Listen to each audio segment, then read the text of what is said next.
प्रथम प्रणाम धाम जिनो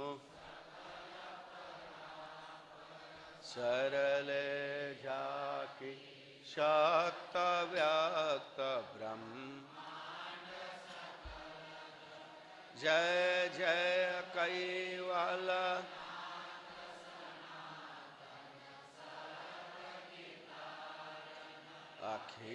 अखिलानंदय विविध विधारण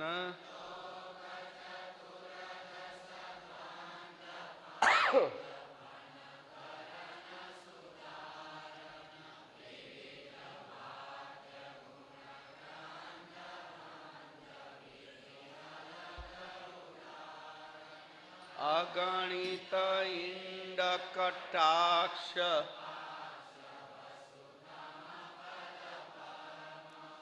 अलंग सलंग एक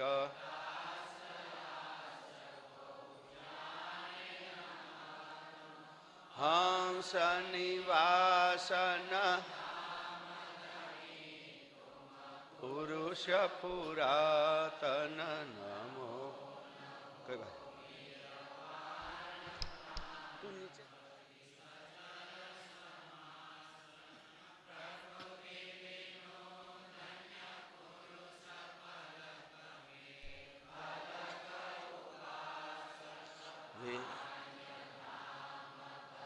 देवयुगल तब देवन के देव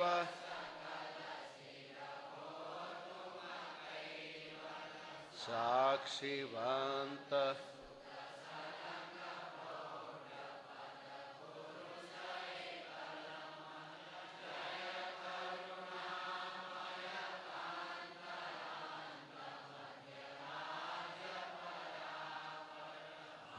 स्वरूप स्तुति कुबेर निजा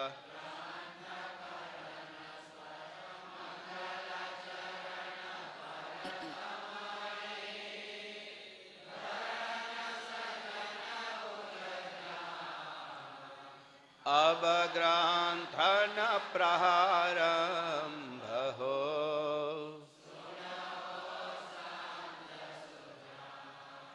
लोक असंख्य उत्पन्न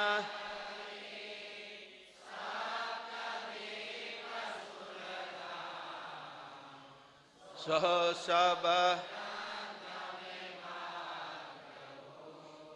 विविध भात्य गुण ग्राम सकल अंग भिन्न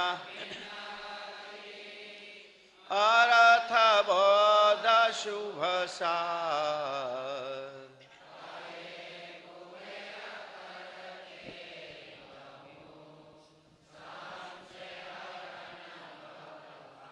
आदि सकल स्वराज करुणेश कैवल कर्ता की श्री कृष्ण स्वामी महाराज की परम गुरु श्रीमद करुणा सागर महाराज की द्वितीय कुवीराचार्य श्री नारायणदास जी महाराज की तृतीय कुवीराचार्य श्री बड़देवदास जी महाराज की चतुर्थ कुवीराचार्य श्री भगवान दास जी महाराज की पंचम कुवीराचार्य श्री प्रयागदास जी महाराज की षष्ठम कुवीराचार्य श्री शीतलदास जी महाराज की सप्तम कुवीराचार्य श्री अविचलदास जी महाराज की श्री सर्व संतन की श्री सर्वदेवन की श्री ज्ञान संप्रदाय की गुरु आदि सारसापुरी की कैवल धाम की 17 प्रारंभ समय का सत कैवल साहेब सत केवल साहेब सत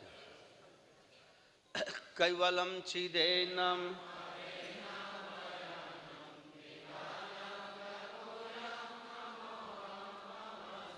निरालम नारायणम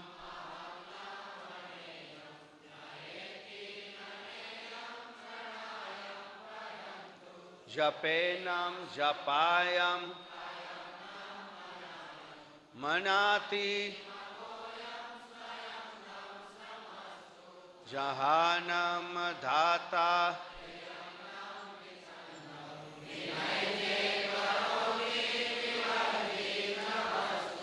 વિધેવૈ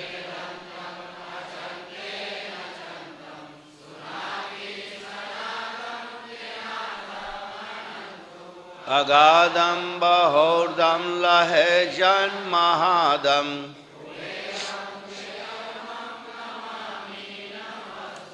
શ્રીમદ કરુણા સાગર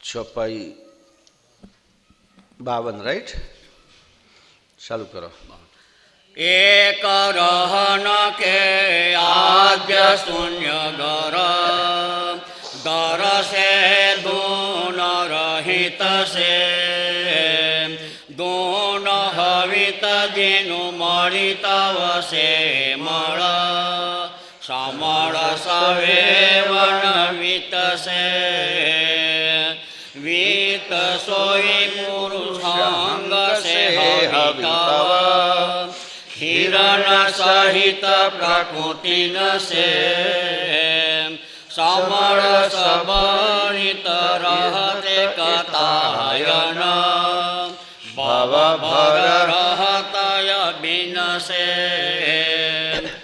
એહી ઉભયે મલિતવ ઉદભવ ધુન નિજ શૂન્યતે બિનહવહિ વેદ પુરાણ શાસ્ત્ર ખટકીરત જીન સે ચર સર્વ ચવહી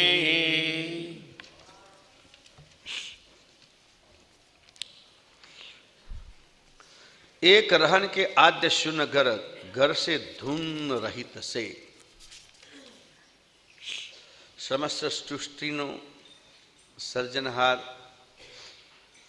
સમેટન કરે સમેટી લે પછી એકલા જ ધંધુકાર શૂન્યમાં રહે છે ધુન્ય શબ્દ જે વાપર્યો છે આમ ધ્વનિ માટે શબ્દ વાપર્યો છે ધૂન રહિત છે સર્જન એકલા છે ત્યારે કોઈ જાતનું મહાશૂન્યમાં ક્યાંય કશી જ હિલચાલ થતી નથી કોઈ ધ્વનિ થતો નથી કે હિલચાલ કે ધ્વનિ જે કંઈ હોય તો તત્વોથી થાય તત્વ જ રહેતું નથી ધૂન હવિત જીનું મળિત વસે મળ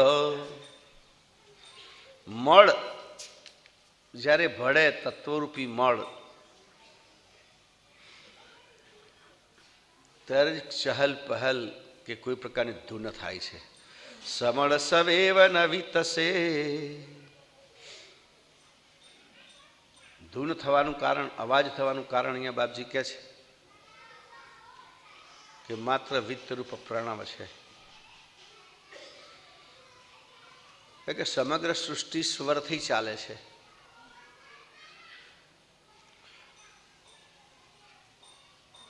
યોગ્ય કે છે મોટામાં મોટી સાધના તો સ્વર સાધના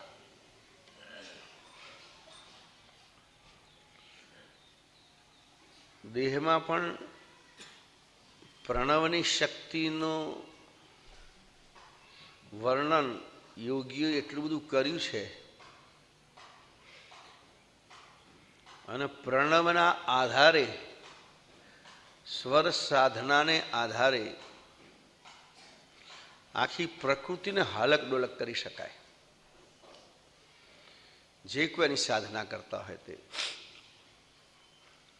મુદ્રાઓની સાધનામાં પણ સ્વર સાધના સમાયેલી છે અને યોગિક સાધનામાં પણ સ્વર સાધના જ કારણભૂત છે સ્વર એટલે પ્રણવ ને તમારા સંગીતવાળા પાછા કહે છે સ્વર સાધના તો અમારી આવી ગઈ સારે ગધા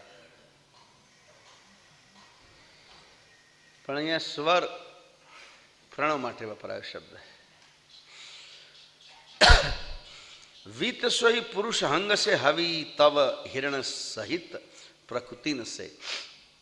બે મહાતત્વો. પ્રથમ સૃષ્ટિની ચહલ પહલ માટે પુરુષ અને પ્રકૃતિ. પુરુષની જાણરૂપી હંગ પ્રણવ અને એનો પ્રકૃતિના આકર્ષણ નો મેળ સન્મેળ એ સૃષ્ટિની રચનાનું કારણ છે.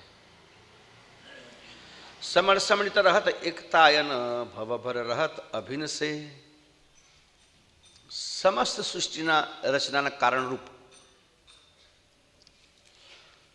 માત્ર પ્રણવ છે. પુરુષ અને પ્રકૃતિને મળીને સૃષ્ટિના સર્જનમાં એક કારણભૂત થાય છે. જુદો નથી રહેતો, કારણ કે પુરુષ પ્રકૃતિ સંલગ્ન થઈ જાય.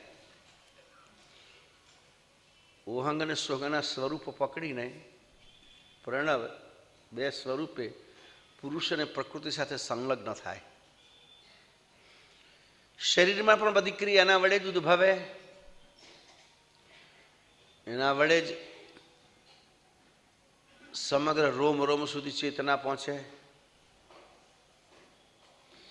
અને બ્રહ્માંડની પણ રચના બધી ચેતવંત થાય. પુરુષ અને પ્રકૃતિના હિરણ્ય ગર્ભ મિલનના પ્રણવથી પુરુષ અને પ્રકૃતિનો નાશ થાય પછી પ્રાણ રહેતો નથી. બ્રહ્મ છે કે નહીં એ વાત જુદી છે. ત્યાર પછી કોઈ જાતનો અવાજ નથી થતો. ધુમધુકાર શૂન્ય, સર્જનહાર માત્ર શૂન્યમાં બિરાજમાન. પ્રકાશ નથી, તત્વ નથી. પ્રકાશ તો તત્વનો છે, અગ્નિ તત્વનો છે. તત્વાતીત સૃષ્ટિમાં સર્જનહાર આ રીતે રહે છે એકલા. જ્યારે સૃષ્ટિને સમેટી લે ત્યારે સારી સૃષ્ટિનું સંચાલન પ્રણવના માધ્યમથી, અને પ્રણવમાં બે તત્વો જોડ્યા એટલે પ્રણવની આકૃતિ કહેવાનો મતલબ ક્રિયા જગતમાં દેખાય, દૃશ્યમાન થાય. દરેક જીવ શ્વસન ક્રિયા કરે છે, આપણને દૃશ્યમાન થાય છે. એનાથી બધું જ કાર્ય થાય છે. કર્તાની રચના કાર્યરત થાય છે, ક્રિયાંતવત થાય છે આ પ્રણવના માધ્યમથી. અને પ્રણવને કામે લગાડવામાં પુરુષ અને પ્રકૃતિનો સંયોગ કારણભૂત બને છે. એ ઉભયે મળી તવ ઉદ્ભવ ધૂન. આ બે મળે ત્યારે બે એટલે પુરુષ અને પ્રકૃતિ નિજ શૂન્ય તે ભિન્ન હવહી. અને ત્યારે શૂન્યમાં શબ્દની ઉત્પત્તિ થાય છે. વિજ્ઞાન પણ એવું કહે છે કે સૃષ્ટિની ઉત્પત્તિ શબ્દથી થઈ.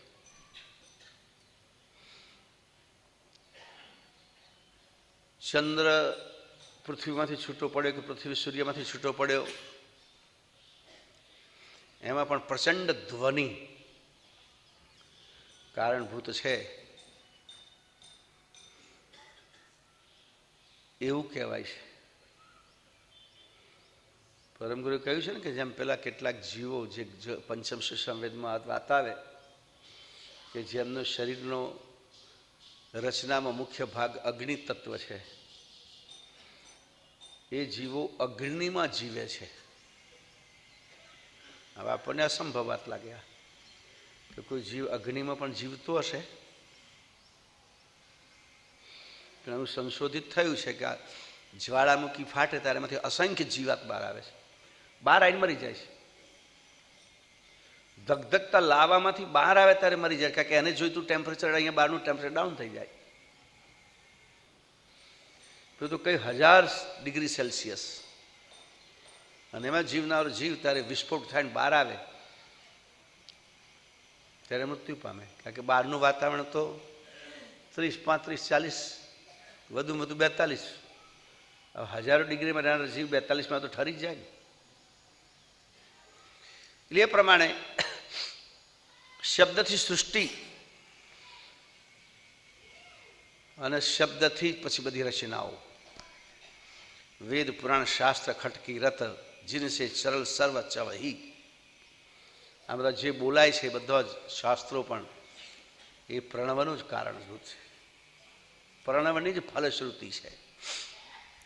और स्थावर में गुप्त स्थावर में गुप्त श्वास स्वर बिनु पाकृत ओमकारा ओहम लेतयवनीय पशोषण पोषण पलवन सारा डाळ फूल फल पत्र सहित कुम सपूरण करण विषाणु मुक्त श्वास तास जमी विकसत मजबूत जड़ जमियाणु एहि परकार गुप्त गुण स्थावर उपस्वर उच्चरण नाही क्यों उच्चरे रसनाय विहुन के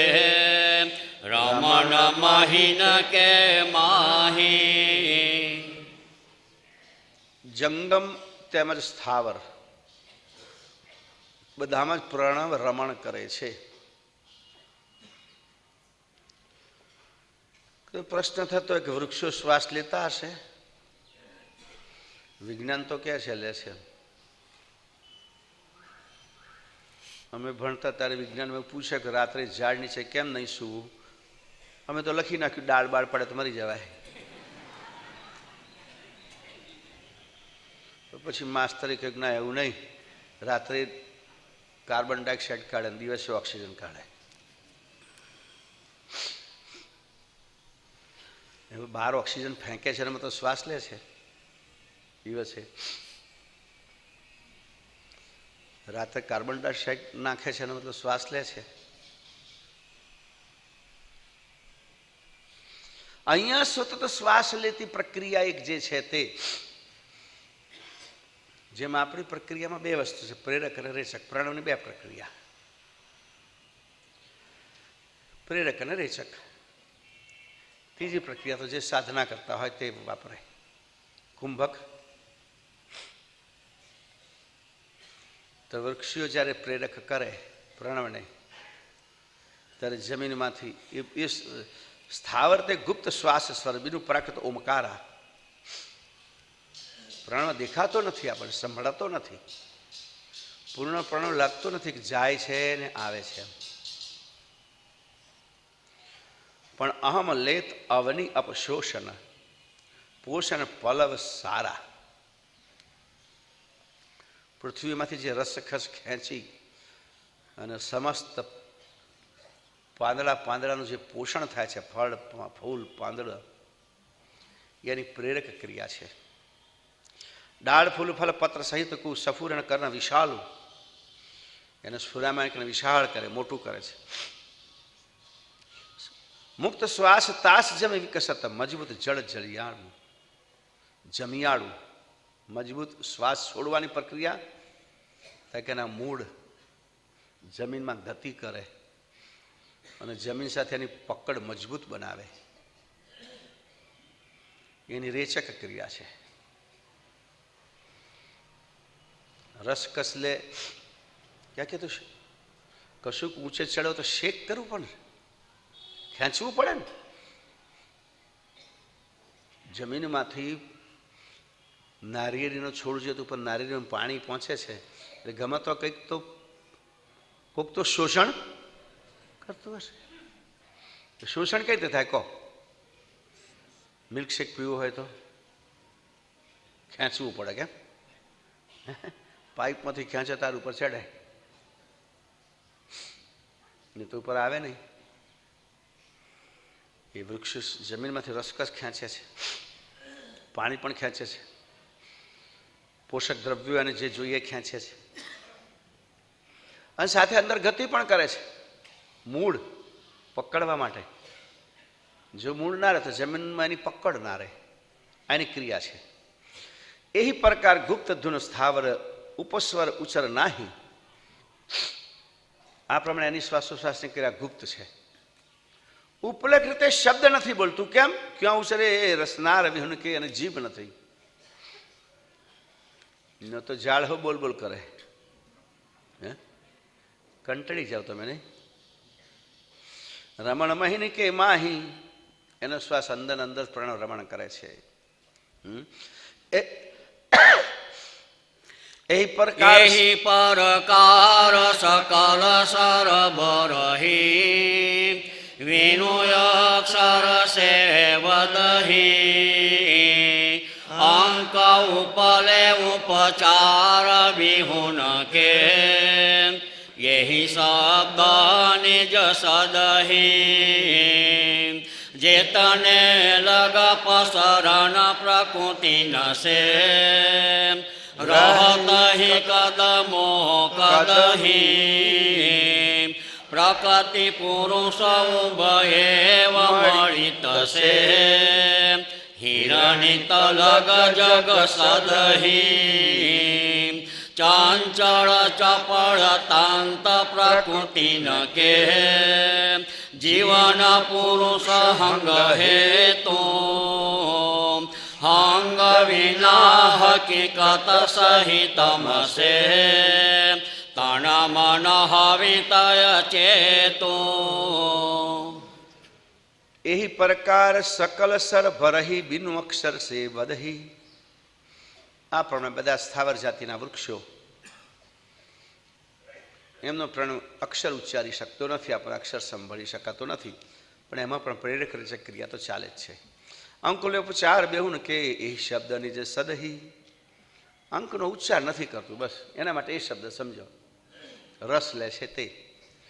જેતની લગે પસરત પ્રકૃતિને સે રહી કદમો કદમહી, જ્યાં સુધી પ્રકૃતિ પ્રસરણ પ્રકૃતિને સહી, જ્યાં સુધી પ્રકૃતિનો પસારો છે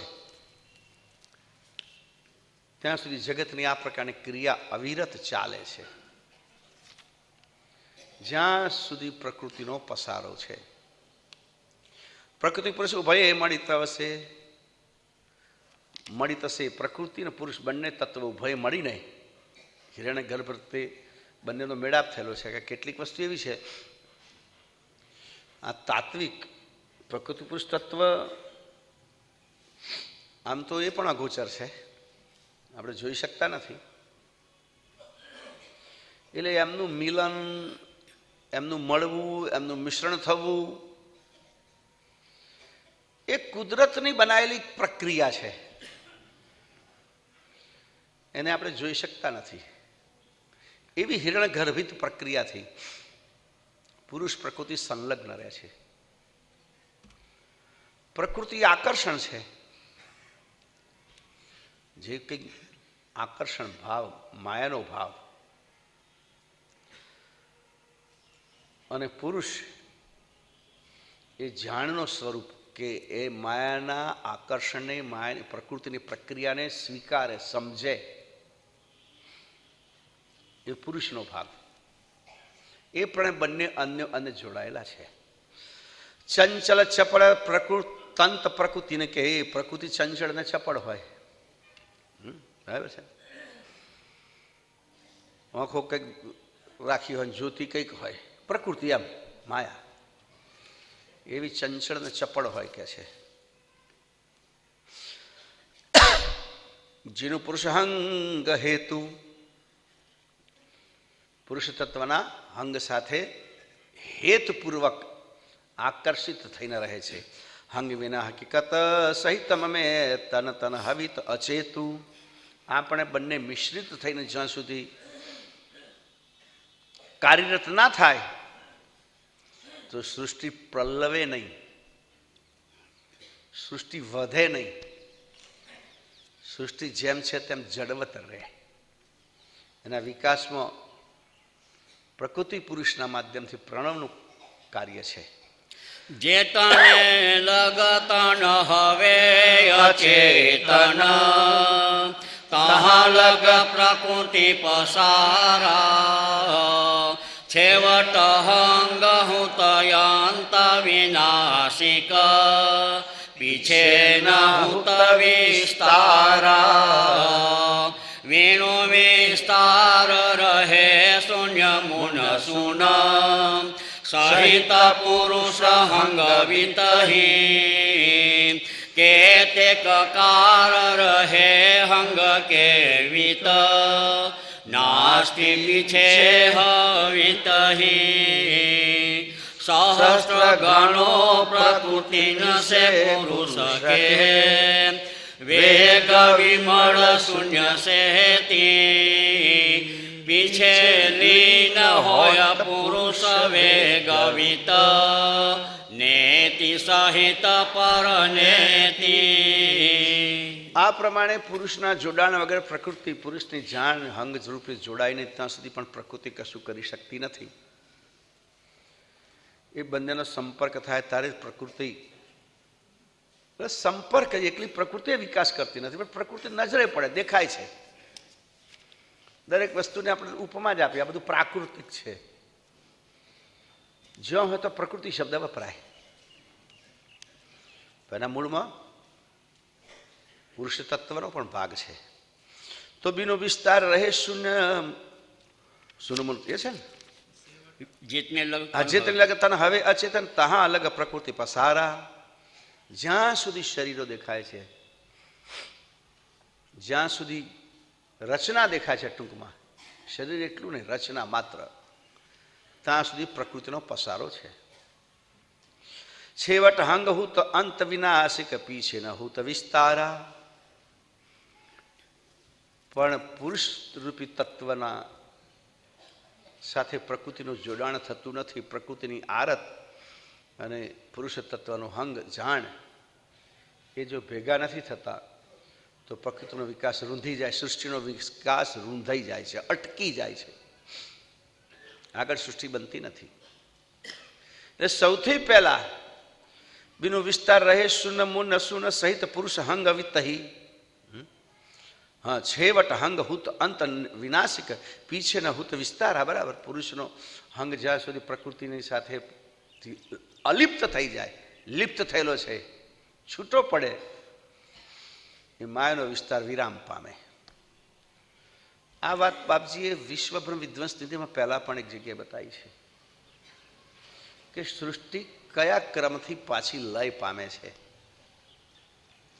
એમાં દેહની દ્રષ્ટિથી વાત બતાવી છે, 5 દેહની દ્રષ્ટિથી, અહીંયા તત્વની દ્રષ્ટિથી. દેહ પછી તત્વની પણ વાત આવે છે. તો આ પ્રમાણે પ્રકૃતિનો વિનાશ થાય, પ્રકૃતિ તત્વ સ્થગિત થાય, નાશ પામે,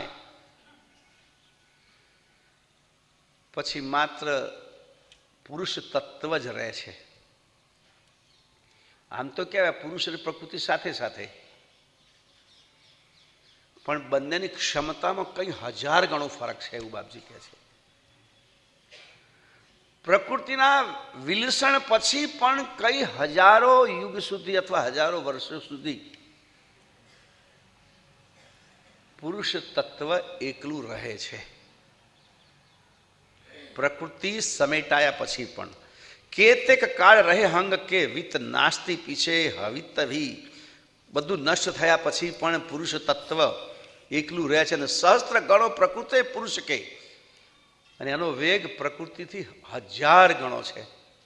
વેગ વિલમય શૂન્ય સેતી. અને એ પુરુષનો વેગ વિલમાઈ જાય ત્યારે સંપૂર્ણ શૂન્ય થઈ જાય. પછી કરતા એકલા પીછે લીન હોત પુરુષ વેગ વિત્ત નેતિ સહિત પર નેતિ. પછી જેના માટે વેદોએ નેતિ પોકારી છે એ નેતિ પરનેતિ કશું જ રહેતું નથી. માત્ર ને માત્ર એકલા સર્જનહાર ધંધોકાર શૂન્યમાં બિરાજમાન રહે છે. તીન કે વેત પરમ ગુરુ પરમિત હવિત સકલ આગમ સે આદયંત મધ્ય કી ગમ ગતિયા લહત સકલ તન મન સે યહી પર કારણ મહદ પરમ ગુરુ અતિ ગતિ અપરંપારો જો પારસ કે દરબન કે સમ કેતિક કહી વિસ્તારું વિસ્તારન ક્યાં હવે તેહું ન કે જિનકી અગમ યથાહું નિજ કરતાને સૃષ્ટિ રચી જબ પ્રથમ આદ્ય ઉપજાહું તિનકે વેદ પરમ ગુરુ પરમિત પછી જે કંઈ રહે છે એના જાણકાર માત્ર પરમ ગુરુ છે, બીજા કોઈને ખબર નથી. પછી શું રહે છે? પુરુષનો પણ વેગ શાંત પામે, પુરુષ તત્વ પણ શાંત પામે, નાશ પામે, મતલબ કે વિલીન થઈ જાય. પછી જે બચે છે તો કોઈની ગતિ પહોંચતી નથી. એ બચેલા પદને માત્ર ને માત્ર પરમ ગુરુ જ જાણે છે. આવી તો સકલ આગમ છે. અને આ બધી જે પ્રક્રિયા થઈ છે બધાને પરમ ગુરુ કહે છે હું જાણું છું, કારણ મને પહેલા પેદા કર્યો છે. નહીં કહેતા બધા તો મારી આંખો સામે થયું છે, મારી નજર સામે થયું છે, એટલે આ વસ્તુ હું જાણું છું. આદ અંતમત કી ગમગત ત્યાં લહત ન સકલ તન મનસે. બાકી બીજું કોઈ પણ આદ્ય અંત મધની ગતિને જાણતું નથી. બીજા કોઈને ખબર નથી. માત્ર દિવ્ય પરમગુરુ આ છેલ્લી ગતિને જાણે છે. એ પ્રકાર મહાદ પરમ ગુરુ ગતિ અતિ ગતિ અપરંપાર. આ પ્રમાણે જોવા જો તો પરમગુરુ મહાન છે, એમની ગતિ અપરંપાર છે. જો પારસ કે દરબન કે સમ કેતિક કહી વિસ્તારું. એ ગતિ કેટલી મહાન છે તે કે એની કોઈ સરખામણી થઈ શકે નહીં. જેમ બધા દ્રવ્યોમાં પારસમણી એનું કોઈ મોલ ના કરી શકાય, એની કોઈ કિંમત ના કરી શકાય. પારસમણીની શું કિંમત કરવી કહો? સંસારમાં ધન દ્રવ્યની દ્રષ્ટિથી દ્રવ્ય જે કે દ્રવ્ય છે તે ધાતુમાં અત્યારે મોંઘામાં વધારે તો દ્રવ્યમાં ધાતુ જ વધારે કહેવાય ને. હીરા માણેક એ બધાની કિંમત આંકી શકાય. પારસની કિંમત શું આંકવી? કોઈ કે 2 લાખ મણ સોનું તો એ ઓછું પડે. એવી પરમ ગુરુની ગતિ છે. એ ગતિને કોઈની સાથે સરખાઈ શકાય તેમ નથી. એટલો વિસ્તાર એમની ગતિનો છે. વિસ્તારણ ક્યાં હવે તેહુન કે જિનકી અગમ અથાહુ. એમના ગતિને કઈ રીતે માપી શકાય? એટલું અથાહ ગતિ છે. દુનિવીય જ્ઞાનને માપવાની તો ડિગ્રીઓ હોય. સ્નાતક થયો, અનુસ્નાતક થયો, વિશેષજ્ઞ થયો, સ્પેશિયાલિસ્ટ.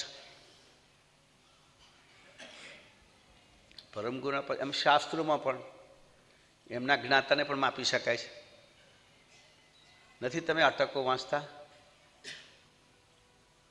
ત્રિવેદી, દ્વિવેદી, ચતુર્વેદી, કે એમની ગતિ આટલા સુધી પહોંચી.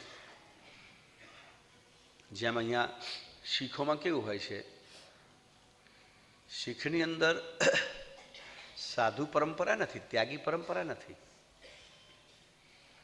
પણ એમને ગુરુ દ્વારા પ્રબંધક કમિટી દ્વારા પદવી આપવામાં આવે છે. સંતની પદવી, ગ્રંથિની પદવી, અને એ એટલી પરીક્ષાઓ પાસ કરે, એટલો અભ્યાસક્રમ પૂરો કરે ત્યારે ગ્રંથિની પદવી મળે. જેને ગ્રંથિની પદવી મળી હોય એ ગ્રંથનો પાઠ ઉપર બેસીને કરી શકે, બીજા ના કરી શકે. જેને સંત તરીકેની પદવી મળી હોય એને જ એનો સમાજ સંત કહે.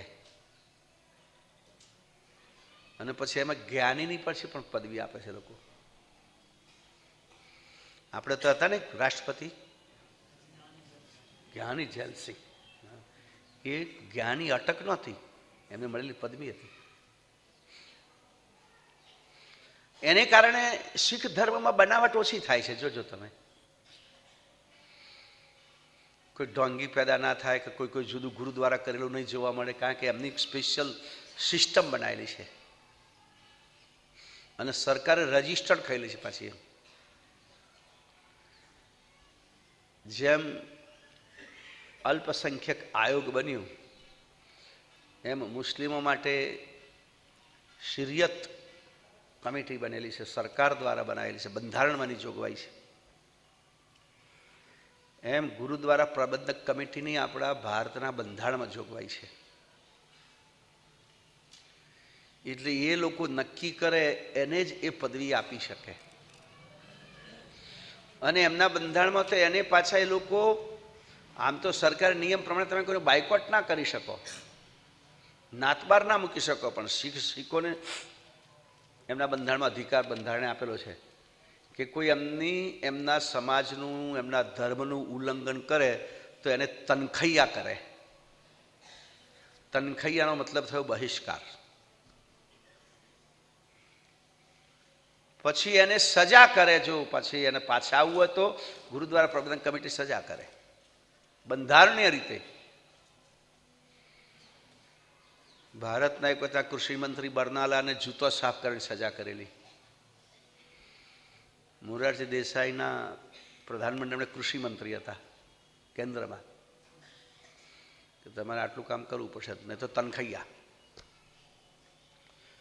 એટલે એક બંધારણ, પરંપરા. એટલે આપણે ઘણી વખત પરંપરાની વાત કરતા છે, એની પાછળનું કારણ આ છે કે કોઈ મનસ્વી ના કરે કશું. જેને જેમ ભાઈ મનસ્વી કરો એટલે આ હિન્દુ ધર્મની દશા એ છે, ગમે તે પોતાની જાતને જગતગુરુ જાહેર કરી શકે. કાયદેસર કોઈ પડકારી ના શકો તમે.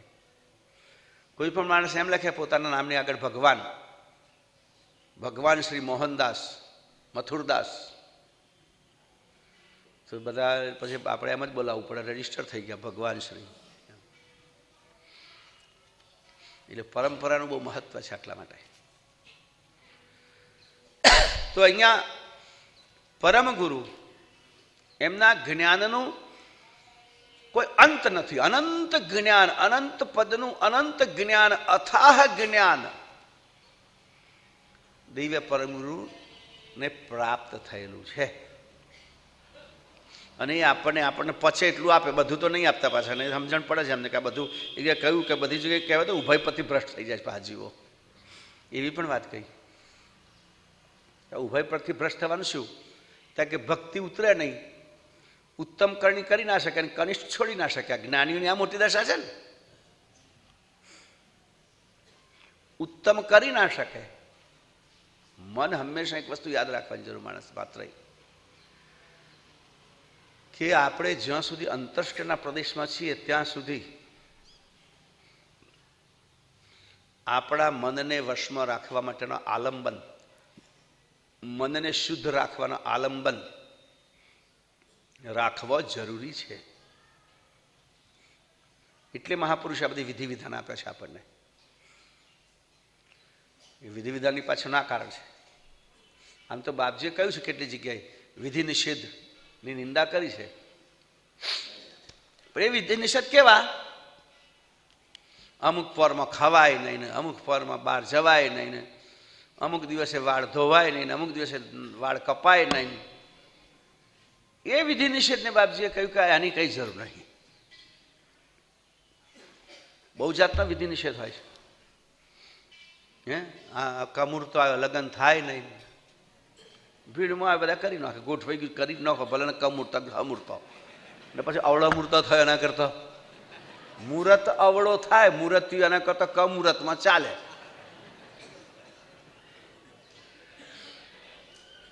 એ વિધિ નિષેધ. બાકી તો નિષેધ કર્યો છે.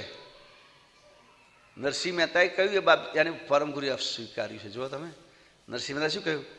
રાત રહે જાહરે પાછલી ખટગડી, સાધુ પુરુષને સુઈ ન રહેવું. ખટગડી 6 ઘડી, સાધુ પુરુષે 6 ઘડી સુઈ ના રહેવું પાછલી રાતે. ત્યારે પરમ ગુરુ ભજન કરવાની મર્યાદા કેટલી આપી છે? સાધુને ખટગડી, 6 ઘડીની મર્યાદા, 6 ઘડી તો તમારે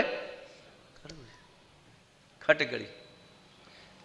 વેશ શસ્ત્ર સત 60 જાપું, ઘડી ખટકે હોય શ્વાસ સમાપું. શ્વાસનું સમાપન કરો. શ્વાસનું સમાપન કરવાનો મતલબ છે પ્રણવ સમ કરો. કરી સમ દમ દેહા. દમને સમ કરવાનો મતલબ છે અઢી વાગ્યાનો પ્રણવ થઈ જવો જોઈએ. અઢી વાગ્યાનો પ્રણવનો મતલબ છે આકાશ તત્વનો ઉદય થવો જોઈએ આપણા સ્વરમાં. અને આકાશ તત્વનો મતલબ છે ઈંગલા ને પિંગલા બેનો પ્રમાણસર, સરખું પ્રમાણસર એનો શ્વાસ ચાલવો. એ અભ્યાસ વગર ના થઈ શકે.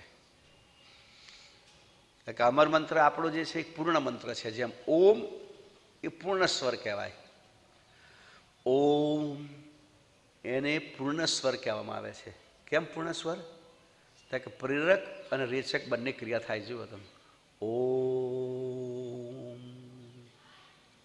પ્રેરક અને રેચક બંને ક્રિયા થાય છે. એટલે ઓમની સાધના પણ ઘણું ફળ આપનારી છે લૌકિક રીતે, પરમપદની રીતે નહીં. કારણ કે પ્રણવ સમ બને આના અભ્યાસથી. એટલે માણસનો પ્રાણ ઉપર, સ્વર ઉપર વિજય આવે, કાબુ આવે.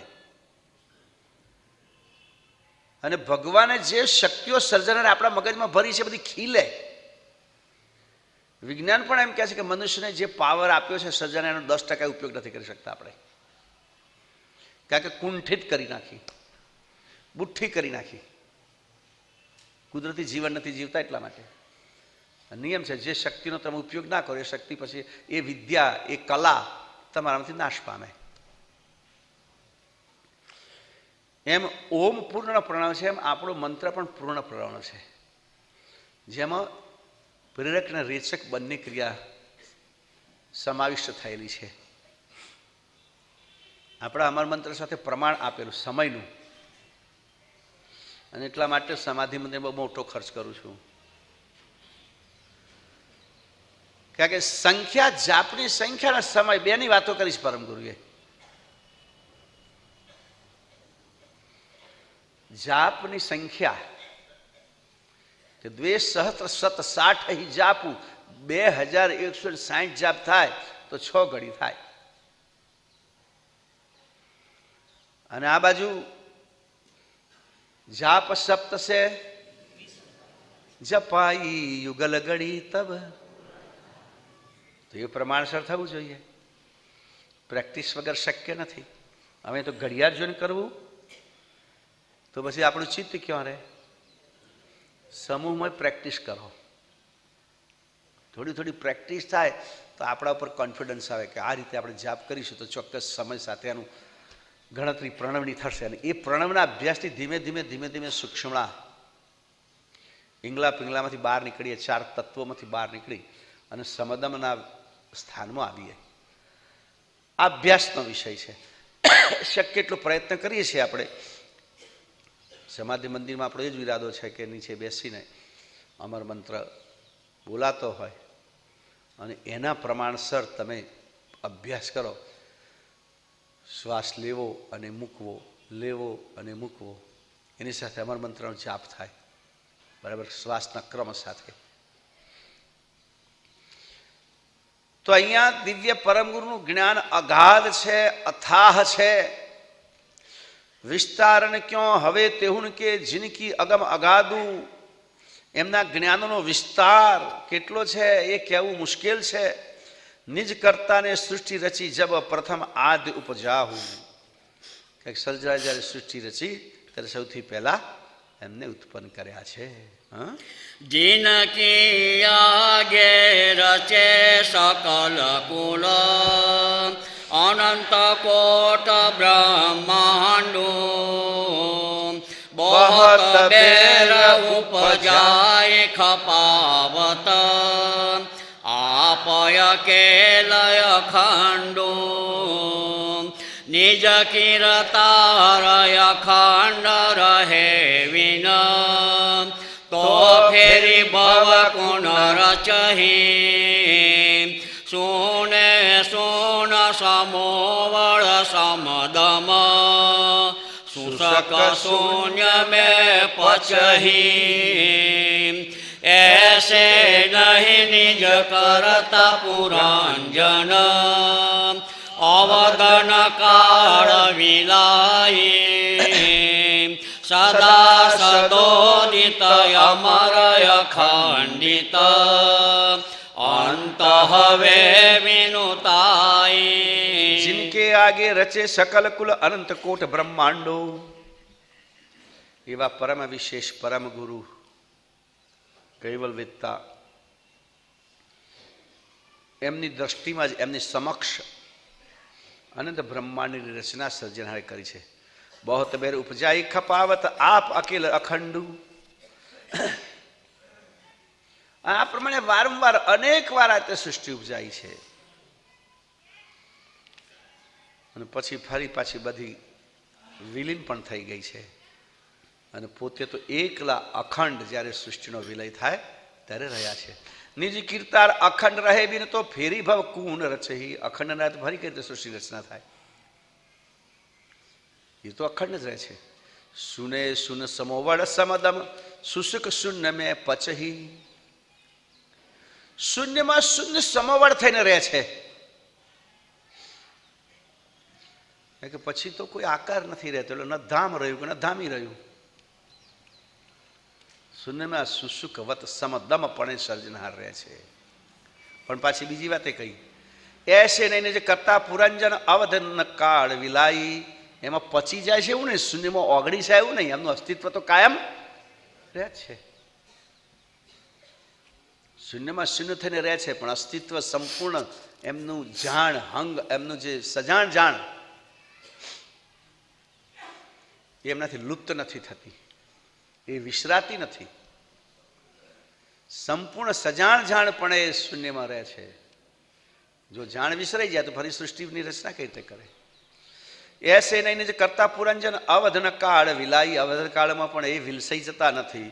સદા સદોદિત અમર અખંડિત અંતે હવે વિનુતાઈ. આ પ્રમાણે સદા સદોદિત અમર અખંડિત, અમર અને અખંડ છે. એના કારણે અંત હવે વિનુતાઈ, એમનો કોઈ દિવસ અંત થતો નથી. અંત થયા વગરના સર્જનહાર છે.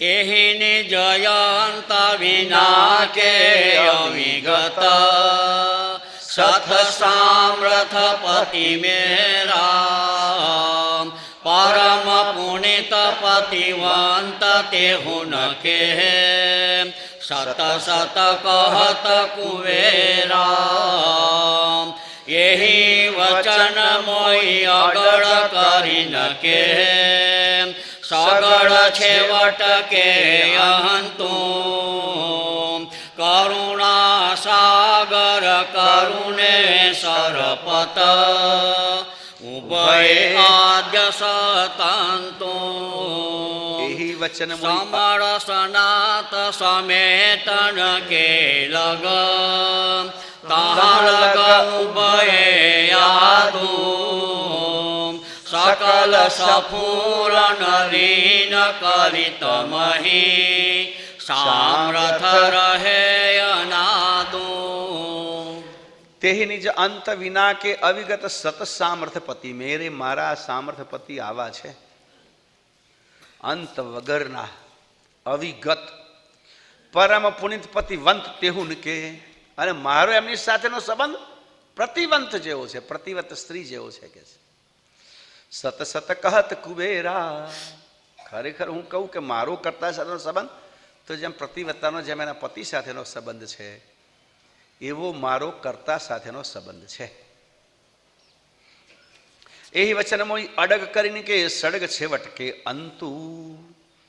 આ મારા વચન અડગ કે આમ કર્તા સાથેનું મારું અખંડ જોડાણ છે, અડગ જોડાણ છે. ડગ્યા વગરનું, છૂટ્યા વગરનું, ખંડિત થયા વગરનું જોડાણ છે. એમના સિવાય મારી ક્યાંય સુરતા લાગતી નથી.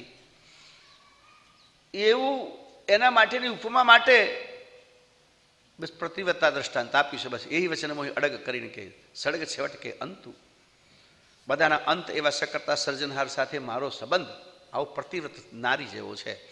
કરુણાસાગર કરુણેશ પત ઉભય આદ્ય સતંતુ. કરુણાસાગર અને કરુણેશ બંને ઉભય બંને આદ્ય અને સતંત છે. એટલે એનો મતલબ બાપજી કહે છે કરુણાસાગર અને કરુણેશ સતંત છે.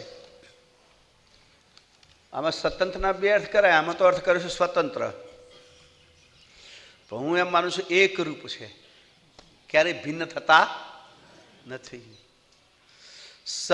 સમળ સનાતન સમેટ ને સમેટણ કે લગ તહા લગ ઉભય આદુ.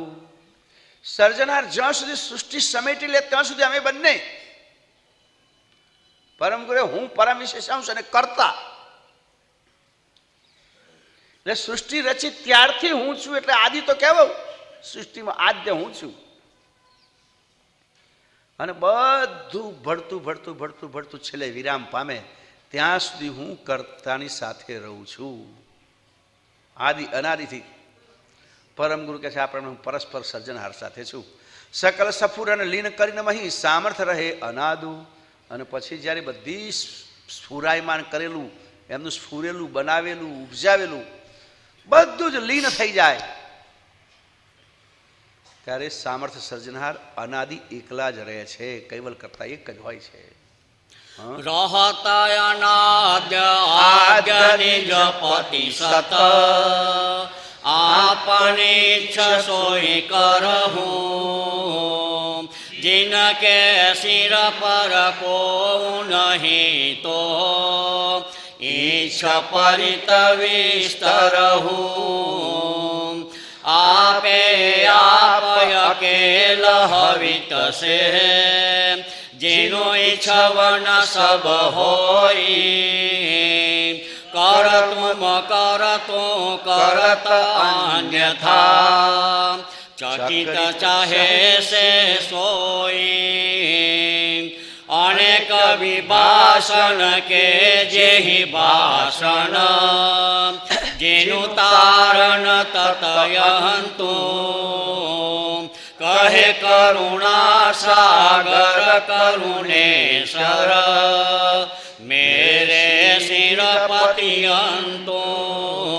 रहत अनादि आद निज पति सत अपनी ઈચ્છા સોઈ કરહું. સર્જનાર એકલા જ રહે છે.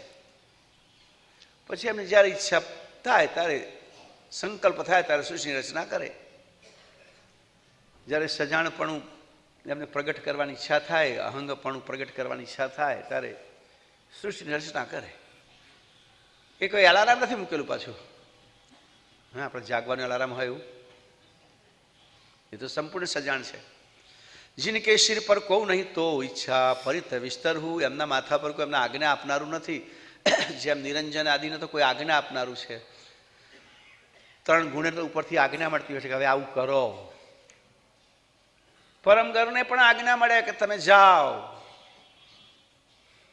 સર્જના ઉપર તો કોઈ નથી કે જે એમને કોઈ આજ્ઞા કરે. એટલે જે કંઈ કરે છે પોતાની ઈચ્છા પ્રમાણે કરે છે, પોતાના સંકલ્પ પ્રમાણે કરે છે. આપોઆપ અકેલ હવી થશે જેનું ઈચ્છા સબ હોય. તો કોને પૂછવાનું? એમને એકલા છે ને. 2 જણ હોય તો પૂછીને વિચાર કે ચલો કરીશું લે કંઈક આપણે ધમાલ, ફરી આવીએ, હરી આવીએ, જઈ આવીએ, કંઈક કરીએ. પણ બીજું તો કોઈ છે નહીં. કરતુમ અકર્તુમ યા અન્યથા, કરવું ના કરવું અથવા અન્યથા પાલન પોષણ જે કંઈ છે તે એ બધાના કારણરૂપ એ સર્જનહાર છે. ચકિત ચાહે છે સોઈ. પોતે જે ઈચ્છે એવું બધાને આખી દુનિયાને ચકિત કરી નાખે એવું વિશ્વ, આ વિશ્વ ચકિત કરે એવું તો છે જ ને. બનાવે છે પોતાની ઈચ્છા પ્રમાણે. અનેક વિભાષણ કે જેહી ભાષણ. કેટલી વાતો મેં તમને કહી. પરમ ગુરુ કહે છે અનેક પ્રકારનું ભાષણ. એટલે ભાષણ એટલે પેલું ભાષણ નહીં, પણ વચનો દ્વારા, વાણી દ્વારા, ચોપાઈ દ્વારા મેં તમને બધું કહી સમજાયું. એનું તારણ એક જ છે. શું તારણ? કહે કરુણાસાગર કરુણેશ્વર મેરે શિરપતિયંતુ. કરુણાસાગર રૂપ પરમ ગુરુ કે હું કહું છું કે મારા પતિ એ કરુણેશ છે, સર્જનહાર છે, જેમણે આ વિશ્વ બનાવ્યું છે.